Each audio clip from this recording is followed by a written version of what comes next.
Dovolte mne, abych vás dnes večer všechny jménem zastupitelstva naší obce přivítal v krásném předvánočním čase v našem kulturním stánku u příležitosti jedinečné chvíle, a to křtu prvního vydání knihy o obci Sezemice s názvem Sezemice 1115 až 2015, neboli příběh o jizerské vesnice. Kniha je vydána při příležitosti 900. výročí první písemné zmínky o obci Sezemice, kterou si tak příští v roce 2015 budeme připomínat. Jsme obcí, která svou minulostí patří v širokém okolí k obcím nejstarším. I z toho důvodu věnovali tvůrci této publikace nesmírné své časové a psychické úsilí, aby kniha svým obsahem mapovala co nejpodrobněji jak vlastní historii obce, tak i její tradice od první písemné zmínky v roce 1115. Popisuje i historii školství, spolku, i život obyvatel Sezemic v minulosti i současnosti. Výsledek práce na knize je pozoruhodným naplněním inspirace všech lidí, kteří měli tu příležitost se na celé její realizaci podílet. Poděkování tak patří partě lidí, která se více jak 2 roky snažila prostudovat řadu materiálů a sehnat podklady pro to, aby kniha mohla být vydána. Vždyť vlastně naše obec nic takového doposud nevydala. Kdo se o shánění podkladů na knize podílel, se dozvíte, když si knihu zakoupíte.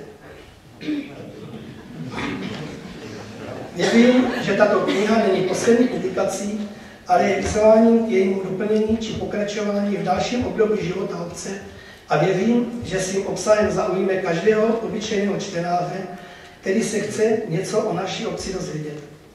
Dovolte mi proto, aby zde přivítal všechny hosty, kteří se na publikaci knihy spolu podíleli, a to ať již pouze radou či korekcí textu, svými mluvenými příspěvky nebo fotodokumentací, které byly dále zpracovány na dnešní křest a na dnešní křest byli pozváni, a za to jim všem z tohoto místa jménem svým a zastupitelstva obce děkuji. Vážení spoluobčané,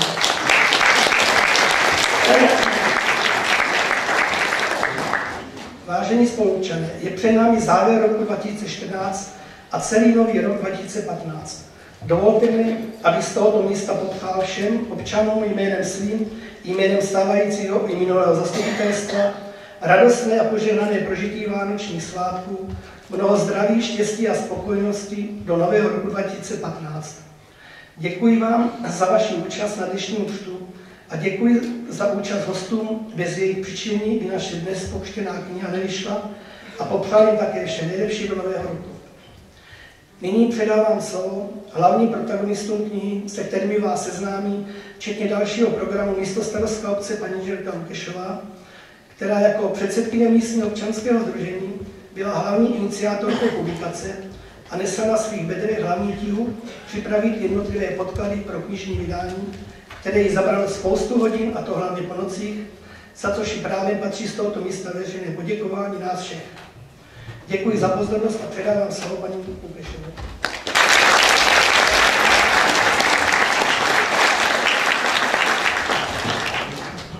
Dobrý večer. Dovolte mi, aby i já vás všichni přivítala a zároveň bych chtěla přivítat především pana Karla Horčičku, zástupce Středočeského krajského úřadu pro regionální rozvoj, což si velice vážím, neboť vím, že i v Mladé Boleslavi dneska je akce Boleslavský otík. Děkujeme.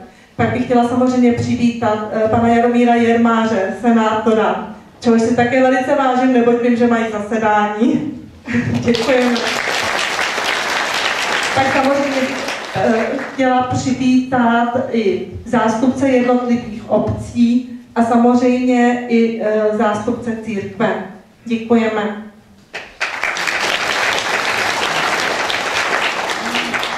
Myšlenka na nějakou knihu vznikla v roce 2013, kdy jsem poprosila instituce v oblastech, kam Sezemice historicky patřily a patří, tedy Turnovsko, Českodubsko, Mnichovohradisko, Mladoboleslavsko. Bylo pro mě až velmi překvapující, že mi všude vyšli vstříc. A protože nejsem historik, dohodli jsme se v říjnu 2013 na společnou schůzku přímo u nás v Sezemicích. Tam se zrodil první plán knížky.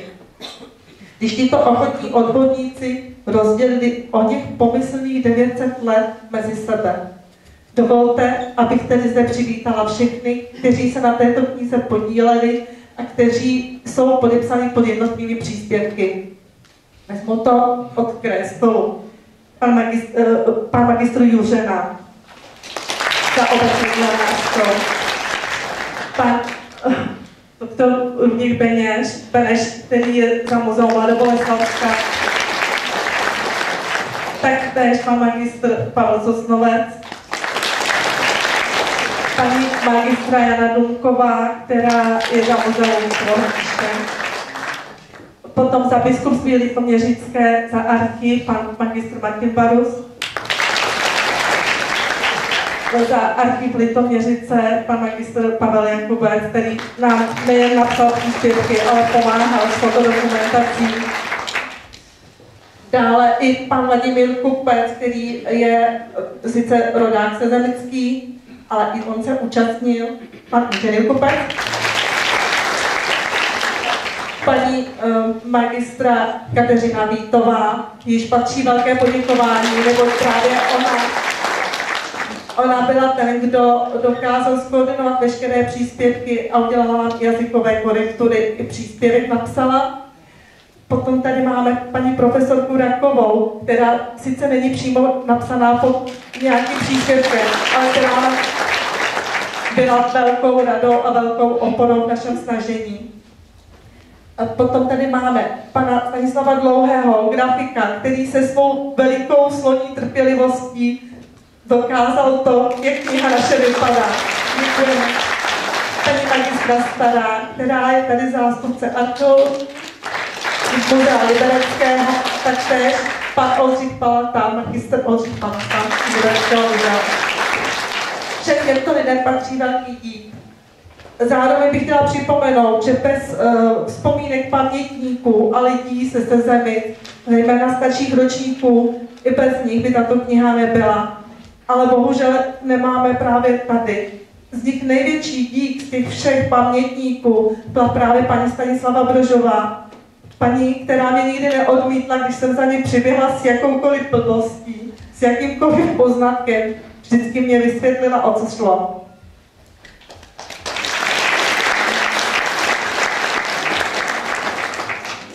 Jedna stránka při tvorbě knihy je samozřejmě obsah, ale druhá, neméně důležitá a bez které bychom knihu dnes neměli, jsou finance. Dovolte mi, abych připomenula ty, kteří se velkou měrou na naší knize finančně podíleli. Nadace Bohuslava Jana Horáčka Českému ráji. Bohužel pan inženýr Šupr dojde později, takže mu nemohu poděkovat osobně. Dále potom za firmu Resim tady máme pana inženýra Václava Formánka s manželkou. Děkujeme. Další významné firmy, které nám přispěly finančně, Technologie 2000 SRO pana Petra Čiverného, potom paní Brichtová Jaroslava. Paní Brichtová Jaroslava, nevím, jestli pan Zahradník dorazil, pokud ne, tak i tak velice děkujeme. Dále nám přispělo zemědělské družstvo Sever Loukové, firma Coutexplore SRO, manželé Lukešovi, Černý Pavel, manželé Slezákovi, Fridrichovi, Tomíčkovi, rodina Loudových, rodina Černých a Přerovských, paní Marie Horáková a manželé Hankovi. Děkujeme. Nechci zbytečně dlouho mluvit, ale přesto bych vám ještě chtěla říct jednu věc. Chtěla bych vám zdůvodnit, proč jsme vybrali právě takový název knihy. Sezemice 1115-2015, příběh Pojizerské vesnice. Letopočet, to je samozřejmě, to všichni víme, k 900. výročí obce. Ale proč příběh Pojizerské vesnice? V Sezemice musíme v dnešní době brát i v potaz, že na vyhledávači internetovém zadáme obec Sezemice, samozřejmě se objeví v prvé řadě Sezemice u Pardubic. Není to jednoduché, když obec Sezemice se vyskytuje v republice 3krát. Proto jsme chtěli do názvu upřesnit, kde se nějak naše obec nachází. Český ráj už nejsme, ale Pojzerská vesnice jsme. Takže tolik na vysvětlenou názvu. Já už vás už nebudu unavovat. Přeju vám, aby naše kniha se vám líbila a přinesla vám nějaké poznatky. Děkuji.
Tak nevím, technika trošičku selhala, nebo spíš asi já bych to viděla.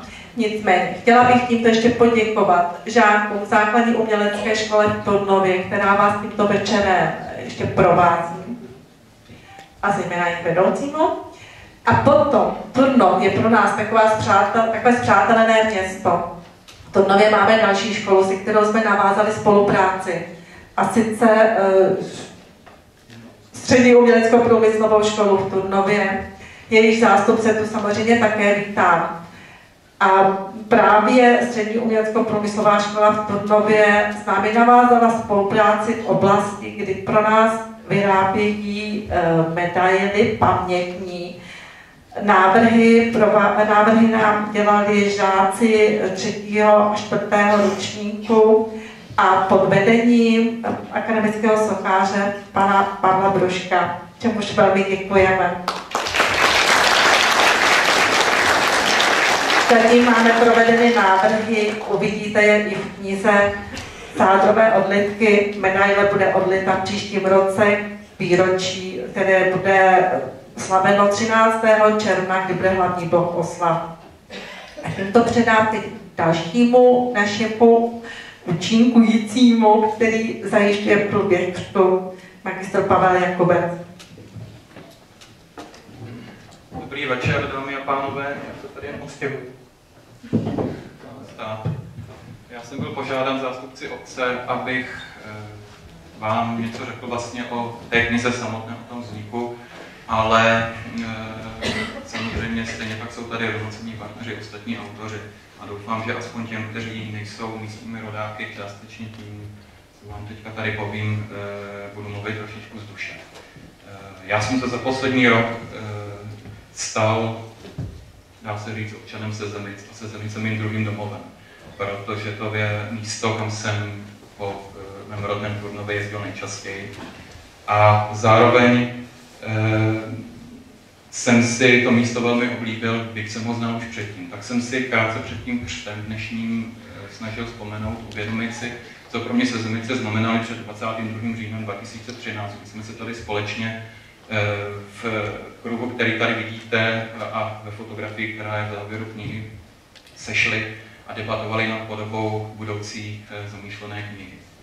Sezemice pro mě byly především obec s železným svatým Janem Nepomuckým, která to socha nedaleko od na návsi je velkým unikátem, o ní se také mimochodem v knize dovíte. Sezemice pro mě byly místo, které jsem si před lety ještě co by 20letý kluk vybral na večerní projížďky na kole, kdy jsem měl odměřeno přesně 30 km a než začaly večerní zprávy v 8 hodin, tak jsem to musel ujet přes Loukovec a Vlastibořice, takový okruh do Turnova. A Sezemice pro mě byly také místo velmi starobylé, protože o tom výročí té údajné první zmínky 900 let je samozřejmě se ví hodně dlouho. Takže o to víc jsem přivítal tu možnost se na té knize podílet. Přijal jsem to i z toho důvodu, že místní regionální historiografie se ubírá různými proudy. A vlastně ten začátek mi přišel jako velmi šťastná záležitost, protože když mě paní inženýrka Lukešová oslovila, tak to bylo už s tím, že se nás tam sejde několik, možná 20 lidí, to bylo možná více jak 20 lidí, kteří se ke knize, alias sborníku, jak jsem mu tady při té výrobě, ale konec konců možná i do budoucna bude říkat, kteří se na té knize budou zamýšlet, kteří tam budou na ní dokonce možná i pracovat. V průběhu toho setkání se mi už v hlavě zrodil jakýsi plán, protože jsem uvítal tu možnost, že byli vybráni odborníci ze svých oborů, ze svých kategorií, kterým se věnují, a ti na té knize budou participovat nějakým způsobem. A to byla ta zásadní věc, kdy jsem se rozhodl, že do toho chci jít, a možná i pro ostatní, protože kniha o obci napsaná jedním autorem má vždycky mnoho pozitiv, ale zároveň mnoho nedostatků, které dokáže odstranit jenom tým. Tým, který je k sobě milý, ale který je k sobě zároveň velmi kritický. A tým, kterému nevadí, že si navzájem ve 3 hodiny ráno posílají maily a SMSky a ujišťují se v tom, co je v těch daných konkrétních kapitolách napsáno. Rok běhl jako voda. Je pravda, že z počátku v jarních měsících nebyly ty práce tak intenzivní jako potom během prázdnin a hlavně během září. A touto měrou tady pak vyzdvihuji především už zmiňovanou trpělivost Standy Dlouhého jako grafika. S nímž já jsem měl už zkušenost z předloňska, z loňska a věděl jsem, že veškeré naše nemožné nápady, které si vymyslíme, tak bude akceptovat a co víc, ne dokonce dokáže vylepšit. A myslím si, že na té knize, pokud to mohu soudit podle vlastního oka, je vidět. Takže zrodily se postupně Sezemice 1115 až 2015 a kniha už ještě předtím, než bude představena, ještě předtím, než si v ní budete moci zalistovat, tak se stala už inspirací. Už se stala inspirací pro další obce, které by rády něco podobného v budoucnu, to znamená v následujícím teďka nedávno započatém volebním období, dali dohromady. To je vždycky samozřejmě velká výzva, ale je to zároveň veliká odpovědnost a ta odpovědnost teprve, jak já říkám rád, teprve ne dělá charakter, takže není ostuda takovou záležitost odmítnout, pokud se člověk na to necítí. Ale i v tomto případě si myslím, nebudu jmenovat konkrétní obec, ale je to konec konců úplně jedno, kdo si to vybral, ale i v tomto případě je nutný ten vyměňovaný tým. Protože jedině tak dokáže vzniknout kniha, která pokryje v tomto případě 900 let historie, nebo psané historie místní obce. Jedna věc, která mě ještě přesvědčila o tom, že pokud mi dovolíte takovou subjektivní záležitost, nevyrostl jsem v žádné vesnici, vyrostl jsem na samotě, a takže se mým domovem nestala nikdy žádná obec, kde bych se cítil nějak vázán něčím, kde bych se cítil, že mám kořeny kromě těch, které tam mám několik staletí. Ale mým domovem se stal celý ten region, celá ta oblast tady, nejenom Českého ráje Pojzeří. Český ráj Pojzeří jsou geologické nebo uměle vytvořené pevniny. Já to vnímám nějak, jak to vlastně ani nedokážu popsat, to místo, ale začíná to někde na svazích Kozákova a končí to někde za Českým Dubem, místo, kde já si myslím, že jsem doma. A Sezemice tam samozřejmě patří do tohoto místa, do tohoto regionu. Dokonce se dá se říct, nalézají v centru toho pomyslného regionu. Osobně rodákem z Turnova, pracujícím v Semilech, jsem se možná obával i toho, že kolegové z Mladoboleslavska si budou říkat zatraceně, co ten Semilák tady chce, proč nám do toho našeho regionu chodí Fušov. Chápal bych to a chápu to, pokud to někdo tak trošičku cítí, ale zároveň já se necítím tady cize. A proto to je, myslím, to, co si každá ta kniha zaslouží, aby si každý to nevzal jenom jako úkol, že bude psát jednu kapitolu, odevzdá ji, udělá korektury nebo odsouhlasí korektury, který Katka Vítová vytvoří a přečte, ale že nad tím bude dál přemýšlet. A myslím si, že všichni z autorů, kteří jsou v té knize podepsáni a ti, kteří jim na tom pomáhali, a možná tam jejich jména nenajdete, tak to takhle cítili, protože ten výsledek opět tomuhle odpovídá. Abych zbytečně nemluvil za sebe, myslím si, že to naše neštěňátko, které tady máme na stole a které se už těší do vašich, možná pod vaše vánoční stromečky, na stolky vašich ložnic, možná i někam jinam, kde možná do zaměstnání, těžko říct, tak už bych chtělo přivítat na svět. Takže já si myslím, že bychom se toho mohli chopit, že bychom mohli knihu uvítat mezi námi. A já té knize něco potřebuji ještě předtím, než se k tomu samotnému aktu odhodláme. Když začínáte s historickou prací, když začínáte nějakým způsobem historii působit, myslím tím z historiografii působit, tak narážíte na publikace vašich, nechci říct předchůdců, ale to by bylo příliš neskromné. Narážíte na publikace výborných historiků, výborných vlastivědných místních i českých autorů, tady v našem regionu, především profesora Šimáka.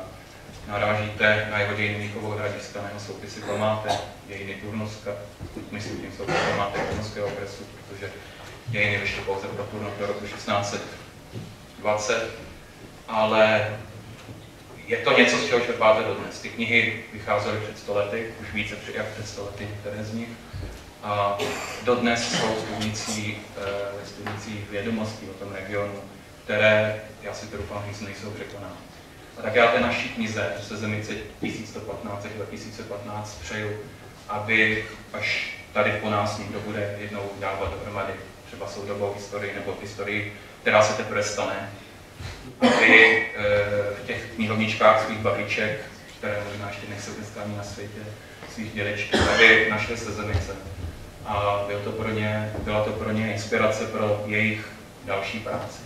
Takže to si myslím, že pro tu knihu je nejdůležitější, aby ve vašich domovech, tam, kam ji dáte, prodáte, kam ji věnujete, aby ta kniha zůstala, aby si ji lidé dokázali otevřít v těch 100 letech a my se dávno už někde jinde nemohli za tu práci stydět. Takže já myslím, že se toho můžeme chopit. Já bych se dovolil symbolicky tedy zničit jeden svazek. Ne zničit, zástupci obce, pana starostu a paní inženýrku. Takže jestli... To bude škoda. Jenom trošku. Nesmíš to přehánět. Něco pro sebe. Tak.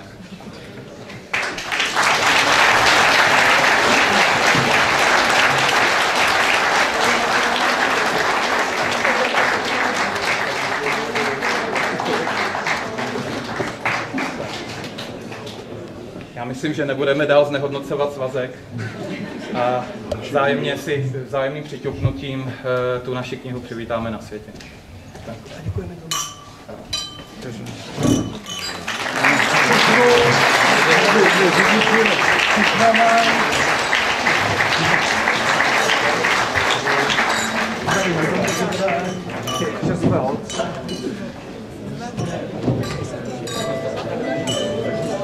Přišlo k nám do mailu.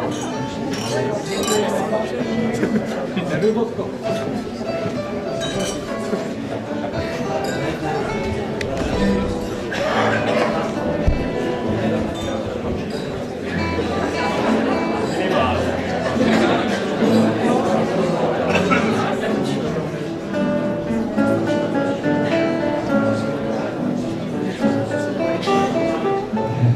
Celý ten rok, o kterém jsem hovořil, jsem tady v místní škole, na obecním úřadě a konec konců i zde na sále při pracích na té knize trávil především s 2 dámami.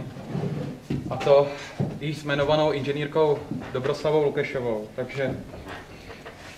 a magistrou Katkou Vítovou. Takže já bych obě dámy za sebe, alespoň takhle pětínko.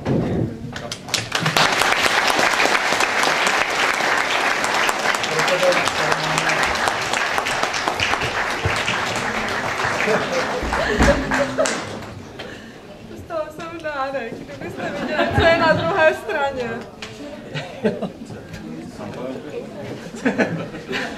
Kdo jste viděl naši loňskou novoročenku, mojí a mého manžela, tak to jsme prosím my, v těch zmijovkách na hlavě.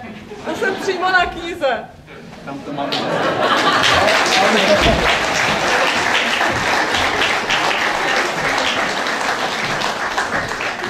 Děkuju.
vážení pánové, vážení přítomní. Teď mě teda pan starosta zaskočil, protože já jsem, jednak jsem náplavka, jak asi víte, tak jsem začala jezdit do Sezemic Jirska až v roce 2008 a koukala jsem ten domeček rekonstruovaný až v roce 2011, takže jsem tady plně čerstvě.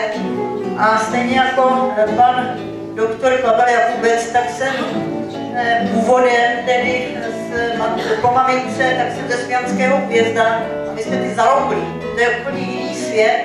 Zatímco předroklí, tak jak to vymezili před mnoha lety, 1145 mniši Mnichovo-Raničského kláštera, cisterciáci, když ho zakládali, tak udělali tu Rokli jako hranici a ta Rokla už zůstala navždy. Ta byla pak akceptována, když bylo klášter rozbořen jako panství, pak pokračovala dál, když byly politické okresy, po zrušení roboty a zrušení panství, pak pokračovala jako okres Mnichovo-Raničských Kurnovství a vlastně ta Rokla je tam do dneška. Jako zásadní přelom, jako jeden, který já to chápu, tak je naprostý rozdíl mezi názvem toho, co se odborně nazývá Tuřín.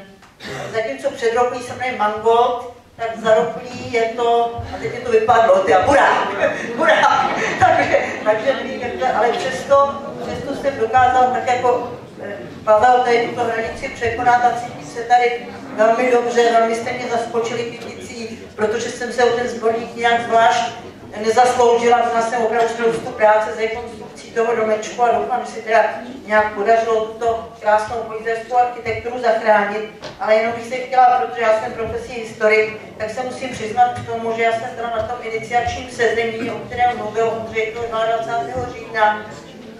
A byla jsem naprosto skeptická k tomu, že to povede, protože jsem zažila již zrod mnoha sborníků, které se táhly 4-5 let a to dělali profesionálové, historikové na základě konferencí, takže už to předem ty lidé měli připraveni jako konferenční příspěvek, to měli předělat, nešlo to korektury tohle. A tohle, co se vám podařilo, tak je to opravdu dílo a musím se jenom ještě zmínit o něčem, o čem také asi se tady kolegyně, především teda Dobrá, který patří největší za to dík a všichni, ale i vám všem, kteří jste vytvořili atmosféru, že člověk má chuť v té vesnici něco dělat, něco k němu přispět. Ale tohle to je totiž knížka, kterou cení nejen lidé, kteří se o Sezemicích něco vědí, nebo s tím krajem srostlým, prostě ho mají rádi, ale tohle to ocení i historická věda jako profese, protože když se potom píšou syntézy, jak to vypadalo někdy v tom, tak nemůže ten jeden historik oběct, já nevím, 30, 40, 50 obcí v Mladoboleslavském kraji, ale právě tyhle ty publikace u něj, to je základ z toho, z čeho se vychází. A toto je velmi profesionálně udělané, nejen z hlediska tedy obsahového, ale i z hlediska, což by teoreticky se to mělo být jedno, ale z hlediska grafiky, výběru obrázků, všeho, to je nějaké naprosto profesionální. Ještě jednou dík všem a já přeju ty knížce šťastnou cestu, nejen teda pod vaše vánoční stromečky, ale také do vašich srdcí, ano správně, ale také do obchodu tam, aby se dobře prodávala tedy při vánočním čase. Děkuju.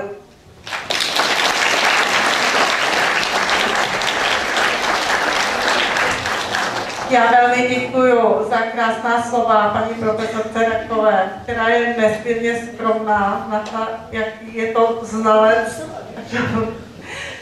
Moc krát za všechno jako velmi děkuji. Je to prostě krásný poslouchat to. Ale jinak já nevím, všichni tady pijou nějakou slávu a chválu na to, co jsme udělali. A já mám takový pocit, tak je tady stromeček, když on nám to vlastně nadělal Ježíšek.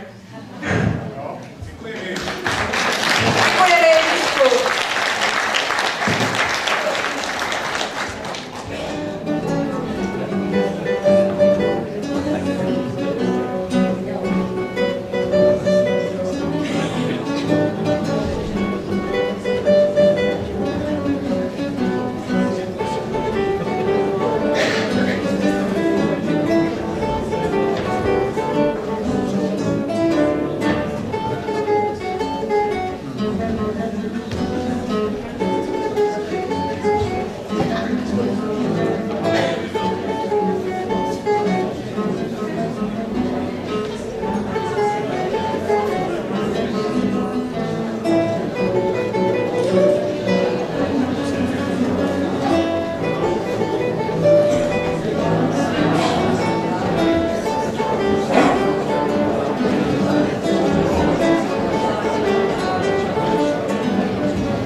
ještě jednou děkuji základní umělecké škole z Turnova, protože to bylo opravdu krásné doprovázení. A jak už vidíte, už se to tady začíná trošičku tvořit fronta, tak tamhle u dveří se začíná prodávat kniha, takže kdo máte zájem, můžete se samozřejmě zakoupit. Domů nemusíte pospíchat, protože si ještě můžete vzadu nabídnout malé občerstvení. A kdokoliv chcete s kýmkoliv popovídat i tady z řad autorů, tak samozřejmě můžete. Takže ještě se... Bude skvělý, když se ještě budete chvíli bavit. Děkuji.